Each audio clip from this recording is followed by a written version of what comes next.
नयागढ़ जिला ओडगां ब्लॉक अंतर्गत शिखरपुर पंचायत मां दुमुनेई पीठरे धूमधाम वार्षिक उत्सव पालित हो जाए। गांव में प्रतिवर्ष मार्गशीर मास कृष्णपक्ष दिन में वार्षिक यज्ञ उत्सव पालित होछि। कुसुमी नदी कलश यात्रा करी आज्ञा चौरा परिक्रमा सहित गां कलश यात्रा करथिले। उत्सव में समस्त ग्रामवासी सहयोग करने सहित सभापति कुमोद नायक, परिचालक भीम प्रधान, संपादक मानस बारिक जोग देथिले। आज्ञा नमस्कार, मु संपादक मानस बारिक माँ डुमुणी और शनिश्चर देवंकर यात्रा कमिटी संपादक। एठी सभापति अच्छा कुमुद कुमार नायक आ उपदेष्टा भीमसेन प्रधान प्रसन्न प्रधान। एठी आज्ञा दीर्घ 12 वर्ष धरी यात्रा चालू रही अछि। ग्रामवासी बहु सहयोग रे ए यात्राटी होछि। समस्त ग्रामवासी मिलित सहयोग रे होछि। एठी 4 दिन धरी 4 दिन व्यापी यज्ञटी अनुष्ठित होछि।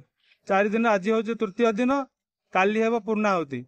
तेणुक काली अन्न छत्र व्यवस्था रही 110 मेम्बर 101 जन मेम्बर आमर कमिटी अच्छा।